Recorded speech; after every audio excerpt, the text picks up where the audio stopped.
right now on 5 on your side at 10.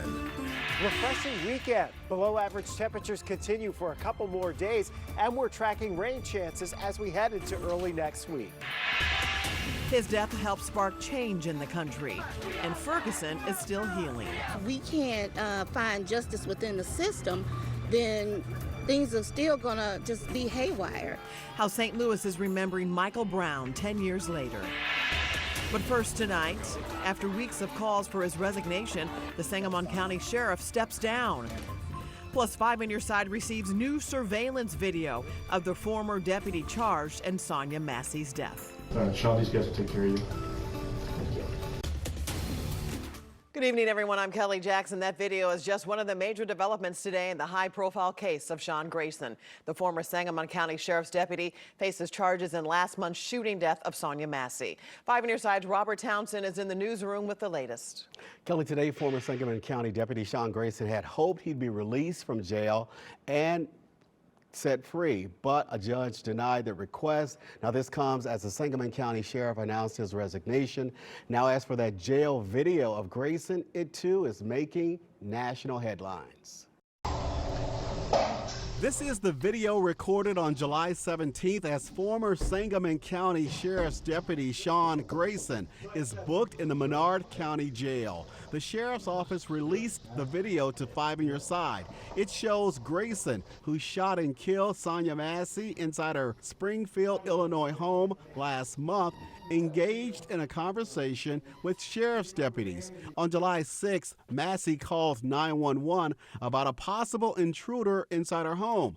Grayson and another deputy responded. During their interaction, Grayson yelled at Massey as she held a boiling pot of water. He said he feared for his life and shot her 3 times, killing her. Prosecutors charged Grayson with multiple murder charges in Massey's death. In the jail video, Grayson talks about his case. That's what the state's attorney agreed, or that's what the state's attorney made the charges. So they said this is for my own safety to put me in custody.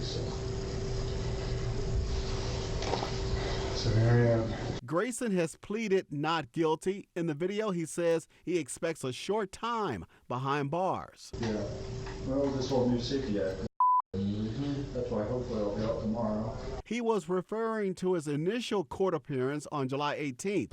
Grayson's lawyers argue the Menard County Jail is unable to treat Grayson's medical needs, which include having colon cancer.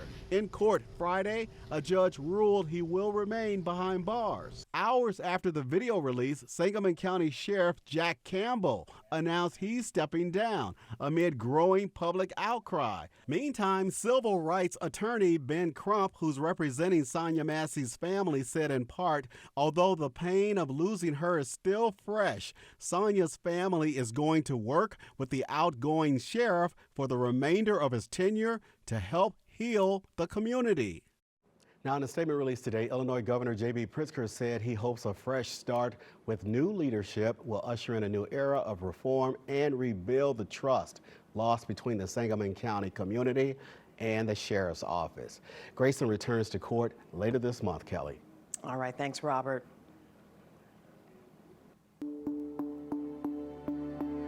Today marks 10 years since the death of Michael Brown. Brown was shot and killed by a Ferguson police officer. That was followed by weeks of protest and unrest on the streets of Ferguson. His death also forever changed his family, who lost a son. I sat down with the man who shares his name, Michael Brown Sr., who says it has only been in the last couple of years that he's been able to grieve the death of his son. We didn't get a chance to actually process until later on. You know, when we finally took that moment, you know, because it's like, we got to do this, we got to do that, we got to do whatever we need to do.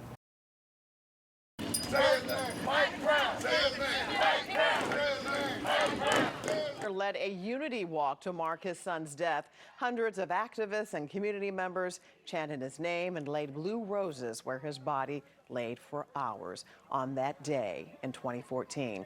That was followed by a moment of silence. Brown was the oldest of 11 siblings who say they wish they could have grown up with him. He was a great big brother. You know, that he was always good to us, and I just really wish that he was here to see me, my siblings growing up, his nieces and nephews that are now here, that are now coming into this world. So I know that he's still here watching over us and protecting us no matter what. Michael Brown Sr. started the organization Chosen for Change shortly after the death of his son. And tonight, the group held its largest fundraiser of the year, the Black Ball at the Missouri History Museum. Andy Kroll is here with more on their mission. Absolutely, Kelly. And I just got back from the ball. In large part, it's about making sure people understand the gravity of his death. That was 10 years ago, of course. Education was a huge emphasis tonight with the Chosen for Change organization. They have an after-school program working with elementary school children who, many of them, Kelly, as you probably know, weren't even alive when Michael Brown Jr. died. So they teach literacy as well as unpacking crucial history in St. Louis and, of course, nationwide with a very fitting backdrop. Take a look. Remembering Michael Brown Jr. was an all-day event on August 9th. On a walk, we got to fight back, in a moment of silence, and closing out the night with a black ball. The annual Chosen for Change Black Ball at the Missouri History Museum brought together nearly 300 people to remember the death of Michael Brown Sr.'s son. The group's mission is to help families battle profound grief. Executive Director of Chosen for Change, Melanie Randall, said, all roads lead to Ferguson from all over the nation. People don't know that this family has supported people in 12 other states, impacted families, Breonna Taylor's family, George Floyd family. They have been to Australia, they have been to Ghana, and all over spreading the message to support fathers and families who are processing the unthinkable. Making sure this name isn't forgotten, while also unpacking how things have changed since 2014. How we move, how we process things, but systemically, no change. We're still losing loved ones at the hands of police brutality, violence, poverty. Sir Irvin Williams was one of the hosts Friday night, hoping to raise more than $50,000. It's more awareness, but we need more done politically to change laws in Ferguson and in the city of St. Louis, across the country, for being young, black, 6'3" plus African American. It's just been a threat because I walked out the door. In another 10 years, many want to make sure we're not having the same conversations. So this is my way of giving back and making sure that Michael Brown's name stays alive and moving forward. And it's sad that he had to go down in history as a martyr, but we have to make sure that these stories are continuously being told so these stories don't repeat themselves.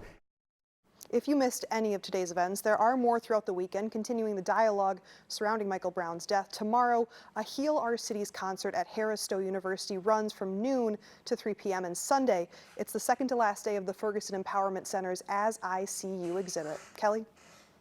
Thank you, Annie. And be sure to join us for our special Race, Listen, Learn, Live, Voices of Ferguson. That's August 22nd at 7 p.m. The hour-long special takes a closer look at how far Ferguson has come since that day, the healing that has taken place, and the work that still needs to be done. Tonight, 2 local educators are back in town after receiving national recognition. The KIPP St. Louis teachers were both awarded $10,000 each for excelling in the classroom. As 5 on your side's Brent Solomon explains, they had no idea they were being rewarded. It's a welcome back moment for families at KIPP Wisdom Academy ahead of the start of school next week. I love what I do. One of the fresh faces greeting them, kindergarten teacher Sonia Taylor, a teacher who prides herself on helping students win. 30% were on grade level when I got them. And at the end of the year on their Dibbles reading test, I had 90% of my students on or above benchmark. Others are seeing the progress too. At a national KIPP conference in Florida last week, Taylor's husband surprised her by being there as she was recognized as one of the group's national top teachers. It came with a $10,000 award. She immediately thought of her son. I said, oh my gosh, we can pay for Elijah's braces. The same amount of money that I received is the same amount needed to pay off my mortgage. Look at God. Erica Williams, a reading teacher at KIPP, was the other local awardee. She created programs like the Lit Kids Club and the Real Men Read event to connect students with men who come to the school to read to them. Our children need to definitely see men that look like them primarily as well. It kind of took off. We had administrators, we had community leaders coming in to assist us, so it was pretty much an all hands on deck. They're shining examples of going above and beyond to help our future thrive. I told my husband when I won the award, I said, I don't think I have ever in my life felt this celebrated. And wow, like it feels amazing. Do me a favor, promise me you'll keep up the good work. Oh, absolutely. Absolutely, my pleasure. This is my heart. This is my passion. I have no other choice. Brent Solomon, 5 on your side. And the surprise awards were given during a training conference in front of thousands. KIPP St. Louis students returned to the classroom Tuesday. Former President Trump is not the only one drawing big crowds. So it's good to be back in Arizona. Good evening, everyone. Where Vice President Kamala Harris and Trump took their campaigns tonight, preparing for the podium. It's really just for training, but it was good. I liked it. The race this cyclist faced with his eyes set on gold. Golden sunshine for us for much of the weekend, but the mornings start with a bit of a chill. We're timing out the return of showers and storms for next week in just 7 minutes.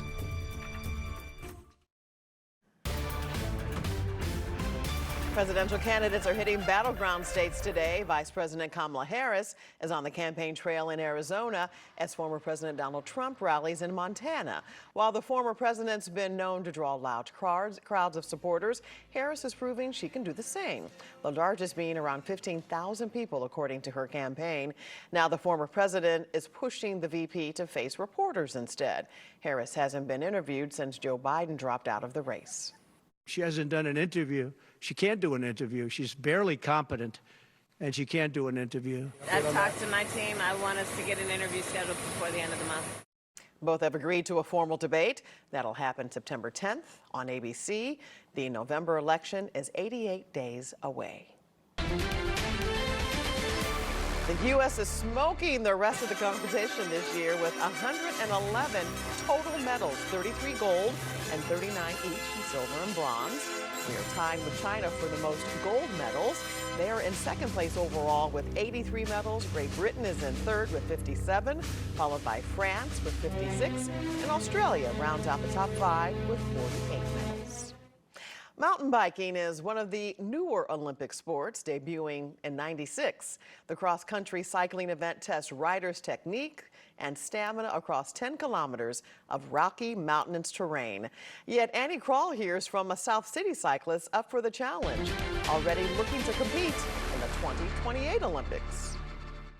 This is Eli Kokoris, an Afton cyclist gearing up for a recent mountain biking short track XCC race in Valley Park. Basically trying to go as fast as he can in 45 minutes on what Eli considers flat terrain. Once you just get past that initial frightened stage, it can be one of the most fun things you can do. He says there aren't many chances to pass on this forest course through Merrimack-Levy Recreation Park, but the 18-year-old explained why it's typically the French and Swiss riders who pass most of the world to get to the top of the Olympic podium. I think they have the best terrain for the type of mountain biking that's done at the world stage. They're the most used to it, and usually they're training at altitude, which helps you a lot. Pointing to the life lessons he's learned from a hard race like this as he gets ready to compete at Lees-McRae College in North Carolina, one of the best cycling schools in the country. Just being able to use that in my day-to-day life, you know, not giving up when it gets hard. We got 4 to go, ladies, 4 to go, 4 to go. Walking, or rather riding away, thinking, finishing in this race is happy enough. I mean, it's really just for training, but it was good. I liked it. Training as Eli looks to compete in Los Angeles at the 2028 Olympics for Team USA. Annie Krall, 5 on your side. As expected, the French cycling team did well in the event, winning gold in the women's event and silver in the men's. Yet it was American Haley Batten who would be the cyclist to get the U.S. on the podium, winning silver on July 28th in Paris. As the Paris Olympics come to a close this weekend, many are looking forward to the next Summer Games in 2028 in Los Angeles. The City of Angels will host about 15,000 Olympians, adapting existing buildings like the Memorial Coliseum. But planning Olympic Games isn't always fun and games. We have challenges there that we will be addressing before the games happening, such as our problem with the unhoused, which is something that France has as well. So you're giving us 4 years running start so that we can address some of those challenges. And transportation is going to be another issue. The 2028 Summer Games will see the debut of new sports, including flag football and squash. Let's check in with Chief Meteorologist Scott Connell. Scott, my goodness, this past couple of days and now we're heading into the weekend, still more beautiful weather. It is going to be absolutely gorgeous. It is so incredibly invigorating out there right now in the 60s. Looking out at Lambert, there's one Southwest plane that just pulled up, another one taxiing to the gate right now. There's still some empty gates there though, and air travel across the country. We've had some problems, especially along the East Coast during the day today because of those showers and thunderstorms associated with what was left of Debbie as it got picked up by this front that came through here. Still some storms over parts of the southeast. For us, it's mostly just high clouds that are streaking on in. And yes, a very comfortable evening in St. Louis. Can you imagine getting on that flight and hearing the pilot say it's 68 in St. Louis? You're thinking, oh, it's August, 68 on a Friday night. Wow, that's really nice. We do have the high clouds. They're going to thin out some later tonight and into tomorrow morning. That'll be important. Early tomorrow morning, early on Sunday morning, we want the clear skies. More on that in a minute. 68 for our current reading. 2 points are in the 50s. Another great night on the way. We only made it to 79 today. Some of the coolest spots north and northeast of St. Louis, that's where the least amount of cloud cover will be overnight, around 50. As you head south and southwest of St. Louis, those high clouds may keep your temperatures up just a little bit. And the Perseid meteor shower, that's peaking this weekend. Probably the peak is really on Monday morning after midnight Sunday into Monday morning, but we think we'll have clouds at that point. So the next couple of mornings, we should have that opportunity to snag at least a couple of meteors scooting across the sky. 61 tomorrow morning out the door, mid-70s at lunchtime. Again, close to 80 degrees tomorrow. Dry across the majority of the bi-state region. You get into southwest Missouri, as you keep trekking down 44, you do run into some showers later in the day, and they start to creep towards St. Louis on Sunday. Still well to the southwest of us, and we're still comfortable in the lower 80s, but that rain chance does ramp up a bit as we head towards Monday, Tuesday, Wednesday, and Thursday. It's not going to rain every day, all day. But that chance is going to be there. And like we've seen so many times, this is that hot air trying to build back in. It really doesn't look like the hot air gets here, but it puts us on that fringe of seeing those clusters of showers and thunderstorms rolling across the region. And as we all know, when we're dealing with those clusters of showers and storms, what happens on Monday impacts what happens on Tuesday and then on Wednesday and Thursday. So the timing all still has to be worked out on it. The timing on the cool, comfortable conditions for tomorrow morning is set in stone. Oh my goodness. It is gorgeous tomorrow and Sunday. Oh, I'm looking forward to this weekend. Yes. All right, Scott. Corey Miller is here with sports. Well, we had local Olympians making one last push in Paris. The Cardinals taking on their I-70 rivals and City in a knockout game at City Park. We'll wrap it all up next in sports. As I stand here and talk to you right now, only one baseball team in Missouri sits in a playoff spot, and it's not the Cardinals. The Cards tried to tame their upstart rivals to the west tonight in Kansas City. The I-70 series barbecue in baseball in a beautiful night in KC. First inning, Cards start with a bang. Wilson Contreras opposite field off the top of the wall and over the wall for a two-run shot. He's the first Cardinal to rock that new home run belt in the dugout. Third inning, Alec Burleson's going to golf one out in the right field corner. 3-0. Burley gets his moment with the belt. Royals battle back against Miles Michaelis. Michael Garcia puts the Royals up 4-3 with that double in the fourth inning. But how about this for a moment? 5-4 KC in the eighth, and here's Victor Scott II, who ropes a double. That scores two and gives the Cardinals the lead. That man is fired up on second base as he should be. Wilson Contreras crushed another home run in the ninth, and the Cardinals take game one in Kansas City 8-5. This 5 on your side St. Louis City SC coverage is sponsored by Together Credit Union. City SC hosting Portland in a Leagues Cup knockout game tonight at City Park. Plenty of chances early. City off the post. Roman Berkey, he was a game day decision. I think he was ready tonight. Look at that save to keep things scoreless. City breaks through in the 50th minute. Beautiful control by Cedric Toyshirt. He converts. What a goal. City on top 1-0. This was pretty the other way, though, too. Claudio Bravo, left foot, past Berkey, 1-1. Then, 83rd minute, another newcomer is going to ride to the rescue. Marcel Hartl, City on top 2-1.